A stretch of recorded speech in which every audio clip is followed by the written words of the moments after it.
So section 3.1 is going to discuss various parts of a polynomial function and the models that go with those functions. The degree of a function, really all you need to look for is the largest exponent. And then when you can identify what degree it is, you can tell me what type of polynomial you have. So for instance, if you have a degree 0, meaning there actually is no x component to your polynomial, that is a constant polynomial. So an example of that would be y equals 5, because x to the 0 would just be a 1, so 5 times 1 is 5. General shape is a horizontal line. It's supposed to be horizontal.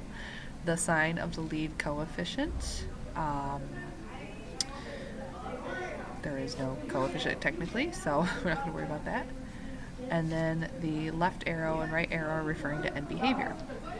So as x approaches negative infinity, in other words, as you travel to the left along your curve, your function approaches whatever the constant is, because if it's a f of x equals 5, it'll be approaching 5. The right arrow, as it travels to the right, your function is also approaching the constant as well. So when you have a degree of 1 in a polynomial function, that is a linear function. And linear functions could be of the example y equals 5x, so x to the first power. And in this particular case, the shape would look like so. The sign of the lead coefficient, I'm not quite sure what they wanted in this example, but I think what we'll do is for evens and odds, we'll alternate. So if the lead coefficient is positive, then as your function goes towards the left, as your x's go towards the left, your function is going down towards negative infinity. And as your function, as the x values travel to the right, your function is traveling up, which means it's going towards positive infinity. So the next time when we do something that's an odd degree, we'll make the lead coefficient negative and see how that changes things. Okay, so let's see, degree 2, that would be a quadratic. An example of that would be y equals x squared. And this particular quadratic, since I have a positive coefficient, it opens up like so. So if you have a positive coefficient, as your x's travel to the left, your function's going up, so your f of x approaches infinity. And as you travel to the right, your function is still going up on that side as well, so it's approaching infinity as well. Now for degree of 3, it's called a cubic. An example of a cubic function would be anything with x to the third as the lead term. And I'm going to throw a negative in front. Well, cubics look something like this. And if they have a negative lead coefficient, they look like this. So just to kind of change things up, if your lead coefficient is negative, meaning it's going to look like this, as you travel to the left, your function goes up towards positive infinity, and as you travel to the right, your function goes towards negative infinity. But the only reason it's doing that is because I made it have a negative coefficient, so it reflected the function over the x-axis. For a 4th degree polynomial, this is called a quartic. An example would be y equals x to the 4th power. Quartics generally look, something like a W. They could just be a really elongated looking U. They could be upside down, of course. But just kind of shake things up a bit. If your lead coefficient is a positive, then your end behavior, as you go towards the left in the x direction, your function travels up. And as you travel to the right, your function is also traveling up. Same end behavior that you learned back in Algebra 2. Okay, 5th degree is called quintic. So y equals x to the 5th. Quintic is kind of strange. It could wiggle a bunch like that. It could look almost like a cubic, but it kind of stretches out. And of course, if it's reflected, it might reflect over the x-axis with a negative coefficient. but for the sake of varying things up a bit, let's say if your lead coefficient is positive, so it's gonna just look normal like this. As your x's travel to the left, your function is traveling to negative infinity, and as your x's go to the right, your function is traveling towards positive infinity. The thing you should notice about end behavior is that if you have an odd degree, the end behavior for right and left, one goes up and one goes down, basically. Depending on whether or not the lead theorem is negative, depends on which one goes up and which one goes down. And then degree of 6, we don't actually name them anymore. Hello. It's a poly of degree 6. And they look really strange. They could be as weird as this, with a lot of bumps in the middle. They could just be really stretched out. Or if they have a negative sign in the front, they could look something, whoops, I think I did too many wiggles there. Did you get the idea? So just for the sake of argument, let's say if your lead coefficient is negative.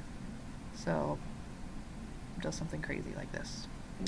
In that particular case, as your x's go to the left, your function travels down, and as your x's go to the right, your function also travels down.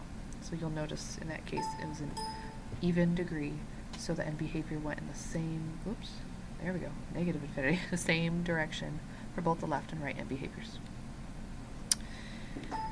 So this is getting towards that. What do you notice about the degrees? If it was an odd degree with a positive lead coefficient, so something that looked like this, as your x's travel to the left, your function goes towards negative infinity, and as your x's go to the right, your function travels towards positive infinity, goes up. If it was odd but negative, then it was reflected, like so. So your end behaviors are going to switch. As you travel to the left, your function travels up, and as you travel to the right, your function travels down. If you are an even degree with positive lead coefficient, it would look something like this.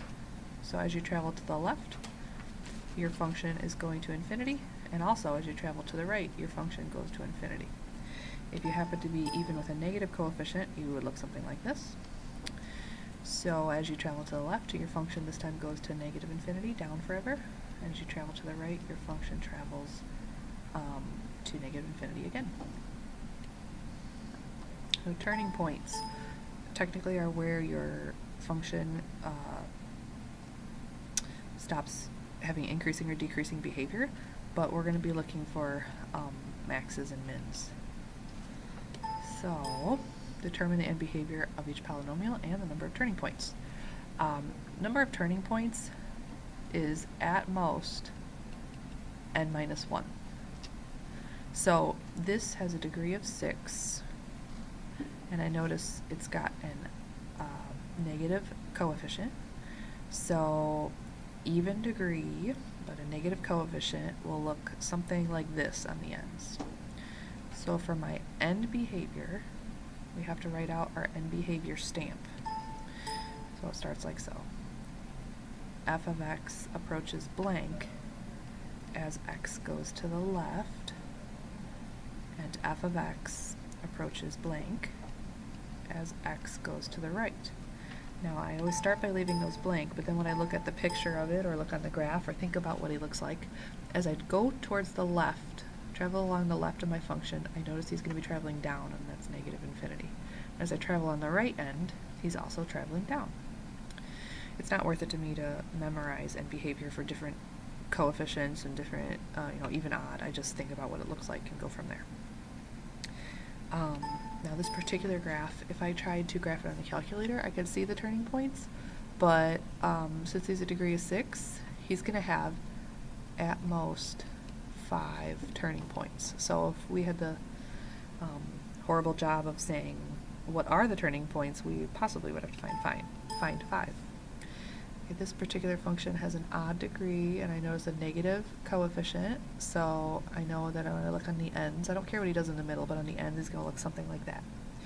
So first I'm going to write down my end behavior stamp. F of x approaches blank as x goes to the left, and f of x approaches blank as x goes to the right. So when I look at my function, as I go to the left, my function is traveling up to infinity, and as I travel to the right, my function is traveling down to negative infinity. And then because he's got 11 as his degree, he has at most, goodness, I hope I never have to find them, 10 turning points. Now it turns out this particular, I'm going to change the directions, the max number of turning points. This particular function I don't think does have 10 turning points because he's got what's called multiplicity, but we won't worry about that for now. And then this function, his degree is 100, and he's even with a positive coefficient. So if I thought about what he looked like, he would go up almost like a parabola with some weird wiggles in the middle. So his end behavior stamp starts off the same way. F of x approaches blank as x approaches negative infinity. F of x approaches blank as x goes to positive infinity. So as I travel to the left, my function is going up to infinity, and as I travel to the right, my function is also going up to infinity. And for turning points, he has at most 99 turning points. So it turns out he doesn't have 99, but that's okay. They asked me for how many at most. So if you have a polynomial function, it should have a few properties. The degree must be greater than 0, has to have real coefficients, so no i's in the coefficients. Doesn't mean he can't have unreal solutions. And the graph has to follow these properties. We have to be continuous with no sharp corners, have at most n real zeros, and shouldn't say real, it should say n zeros, and then at most n minus 1 turning points, increase or decrease without bound as you go to the right or to the left. So it doesn't say whether it has to go to positive or negative infinity, but it has to go to one of those. It can't flatten out to an asymptote. So number 4, explain why this is not a polynomial. It's because he has a sharp turn right there. And then here he's not continuous, he has a hole. And then this one's kind of weird squiggle here. Because the pattern is indicating that he's going to keep wiggling like this, so he does not increase or decrease without bound. His end behavior is not going to go towards a positive or a negative infinity. He's going to keep kind of oscillating between those values that he was oscillating between. He looks more like a trigonometric graph, if anything. So now we're going to be finding zeros, and generally you guys are going to try factoring it. If you can factor it, great. If not, we're going to talk about some other options. So here for number 7, my polynomial is a trinomial, so I'm going to try factoring him. I'm thinking x minus 4 times x minus 3. I want to know the zeros of my polynomial. So it turns out x equals 4 and x equals 3 are my zeros. This next problem is kind of half factored, and I think it's factored enough. I'm going to take each one of these factors and set them equal to 0. I could factor more, but once I get down to a binomial, I'm set. So x equals 0 is one of the answers. For this problem, I would add the 9 and then square root, so it's x equals positive and negative 3. And then here I would subtract the 4, and then when I square root a negative 4, I'm going to get positive and negative 2i. So you will notice a few things. I found 1, 2, 3, 4, 5 zeros, and if I FOILed this together, I would find that I have a 5th degree polynomial, so that makes sense. 3 of them are real, 2 of them are imaginary, but these imaginary ones come in what's called complex conjugate pairs. And you'll remember the conjugate theorem from last chapter, but positive and negative 2i are conjugates of each other. If an imaginary solution shows up, his conjugate pair must also be there as well. Then number 9, looks like someone kind of halfway factored it. This part looks like it's not factored, and the reason it's not factored is because he won't factor any further. So when we find those zeros, we're going to have to use quadratic formula. So I'm going to kind of cheat and say one of the answers is negative 5, and then there's 2 answers right here. I'd subtract 9 and then square root, so I get plus and minus 3i. So I just found 1 real answer, 2 complex answers, and now quadratic formula. So opposite of b, plus and minus b squared, whoops, that's not negative, it's just 9, minus 4 times a times c, all over 2a. So 9 minus 16 is negative 7, so I have 3 plus and minus I squared to 7 over 2. So right there in quadratic formula, I found two complex answers. They happen to be the two conjugates of each other. Here's two more complex answers, and here's a fifth real answer. So I found 5 solutions. 4 are complex, and 1 is real. All right. Find the zeros, any turning points, and the end behavior of these particular functions. So a graphing calculator would work very well. I'm going to go ahead and grab my graphing calculator. And in y equals, I'm going to program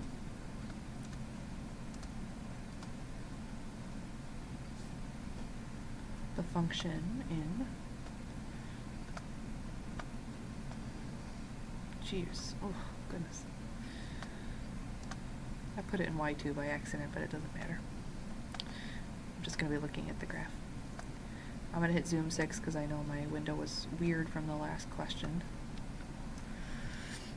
And I already knew the zeros because it was already in factored form. So I see that we have a 0 at 3 and at positive 1. The turning point, there's just 1 right there, so I'm going to find it on my calculator. Second trace. I'm going to find the minimum. That's what I had in that particular question. And it's at 2, -1. And then the end behavior, remember we have that stamp for end behavior, so f of x approaches blank as x goes to -infinity, which is the left, and f of x approaches blank as x goes to positive infinity. So I notice as I travel to the left, my function is going up. As I travel to the right, my function is also going up. And that is the end of that question. Okay, then the one after that, I'm going to get it programmed in.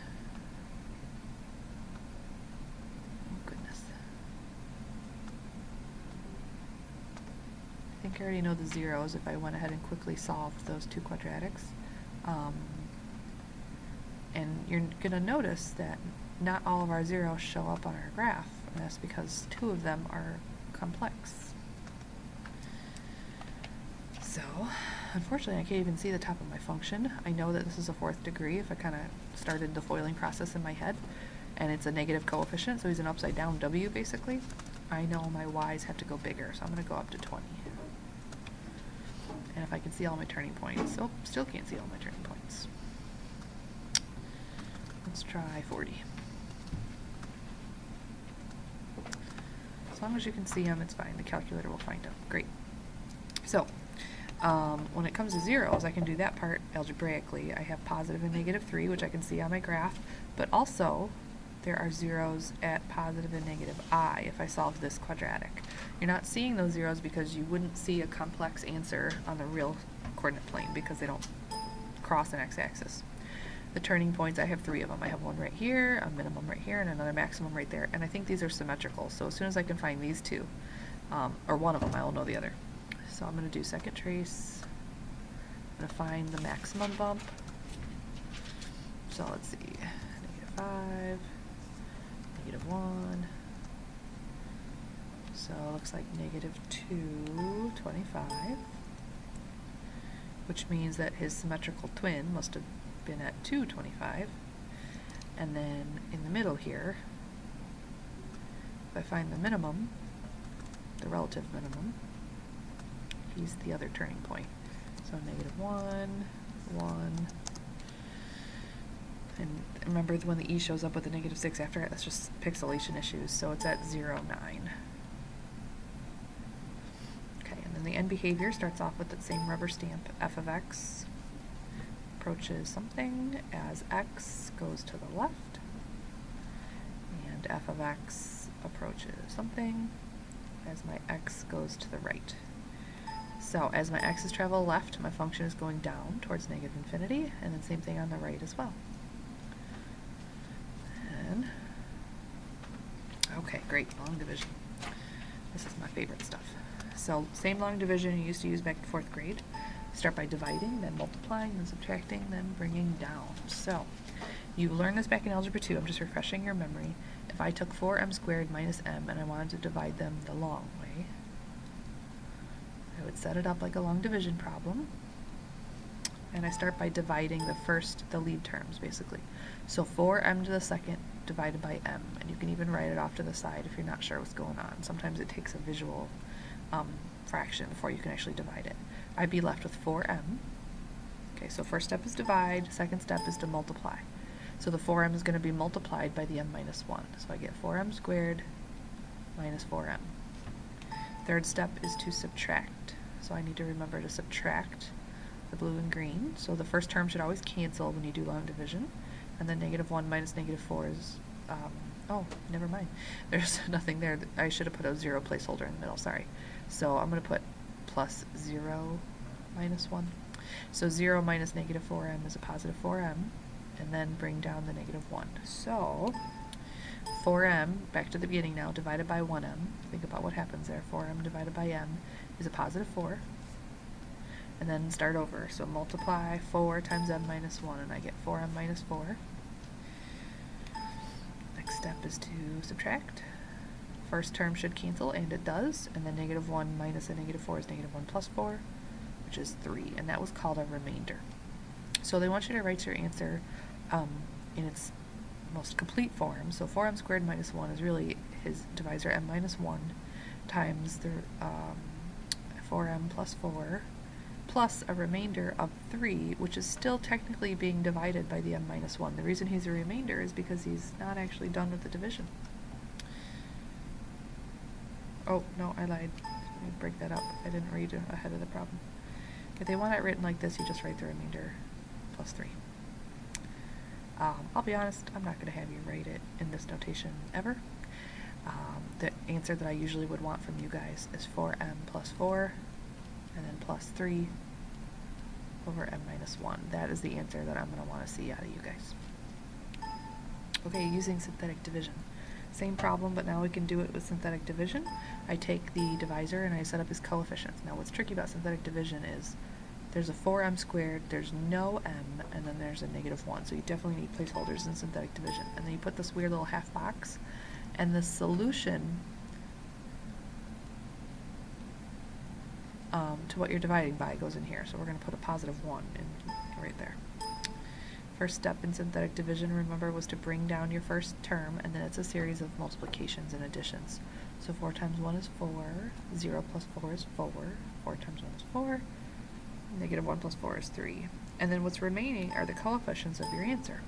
So if I started with m squared and divided it by an m to the first, I'd be left with 4m, and then you go down the line for standard form. So 4m plus 4 as a constant, and then 3 is my divisor, is my remainder, so it's still being divided by the m minus 1. And you'll see we get the same answer. So 13, 2 problems. We're going to do them one long division and then another synthetic division. So long division, 8x squared minus 6x plus 6 divided by x plus 1. So remember, our first step in long division is to divide. So I'm taking 8x squared and I'm dividing it by the lead term of x. That would leave me with 8x. So first step is to divide, and then we multiply. So 8x times x plus 1 is 8x squared plus 8x. Okay, third step is to subtract. So let's see, -6 minus 8 is -14x. And then we're going to bring down the last term. And now the process starts all over again. So we have a -14x being divided by the 1x, which leaves us with a -14. -14 times x plus 1 is -14x minus 14. Remember, we're subtracting. So the first term should cancel, and it does. 6 minus -14 is a 20. This is my remainder. So I would like my answer written as 8x minus 14, and then the remainder is still being divided by the x plus 1. We're going to do the same exact problem, but with synthetic division, and you can see that even though the process is very different, the answers will be the same. So the solution to what you're dividing by goes right here in the little box, so -1. And then the coefficients. Now, if there are any missing coefficients, you remember you have to use placeholders. Okay, start by bringing down your first coefficient, and now you multiply, add, add. So negative 8 plus negative 6 is negative 14. That's a positive 14 when I multiply negative 14 times 1, and 20. So again, the answers are my coefficients. So 8 x minus 14, and then 20 is the remainder over x plus 1. Same exact answer. Okay, 14, long division, x to the third minus 1. So x to the third, I'm actually not going to put placeholders in long division this time, because sometimes you actually don't need them. If you put them, it's not the end of the world, but we'll see why we don't need them in a second. So first step is to divide. I took x to the third, I'm dividing it by x to the first, so I have x squared. Then I'm going to multiply x squared times x minus 1, so that's x to the third. Oh, you know what, I do need placeholders. Sorry about that. Go back and add plus 0x squared plus 0x minus 1. Sorry. Okay, x to the third minus x squared. Okay, now subtract. First we'll cancel. 0 minus a negative x squared is positive x squared, and then the process starts all over again. So x squared divided by x is x. Oh, I didn't bring anything down, sorry. X times x minus 1 is x squared minus x. We're going to subtract. And I get positive x. So x divided by x is a positive 1. 1 times x minus 1 is x minus 1 that we are subtracting. And, oops, you know what? I never brought down the extra term. Goodness. Got so carried away. Negative 1 minus a negative 1 will cancel out, and you actually have no remainder in this problem. So final answer is x squared plus x plus 1. No remainder, so you don't have to write anything down. Same problem done synthetically. In the little box goes the solution, so 1. And then watch out for your coefficients here. I've got 1x to the third, no x squareds, no x to the first, and then a negative 1. So I start by bringing my first coefficient down, and then I multiply, add, multiply, add, multiply, add. And if I took x to the third divided by x to the first, I would indeed end up with x squared plus x plus 1, no remainder. Should be quite a bit of review from last year. Okay, synthetic division was neat, but synthetic substitution is really helpful if you find yourself without a calculator. So if I'm trying to substitute a value into a polynomial, I could do direct substitution, which we're all familiar with, 3, and then negative 2 would have to be in parentheses as I substitute him in. And most of you would just type that on the calculator. Just be wary of where you put your parentheses and where your exponents are. But synthetic substitution is kind of awesome because you put the thing that you're substituting in the box, you set it up just like you would do synthetic division, and then the final answer, which used to be called a remainder, is actually going to be the answer that we're going to want. So 3 times negative 2 is negative 6, plus negative 1 is negative 7.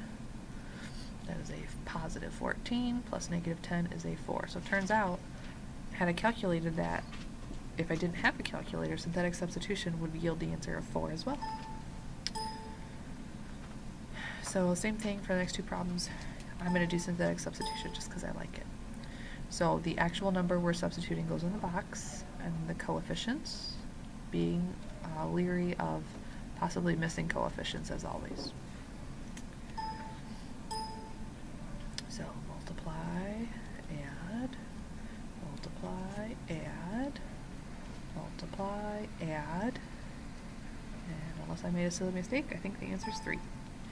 Okay, number 17 in the box goes to negative 4, and then be careful because I have 1 x to the fourth, I have no x to the third. It's negative 10 x squared, it's 25 x's, and negative 2. So again, you can imagine how hard this would be without a calculator. So 1 times negative 4 is negative 4. That's a 16. 6 times negative 4 is negative 24. Uh-oh. Oh no, we're good. Negative 4 plus negative 2 is negative 6. Okay. And then the factor theorem. This is a neat theorem. It says, if you were to do division with a factor into another polynomial, if the remainder comes out to be 0, that means that that particular factor, that particular previous polynomial is a factor of the main polynomial.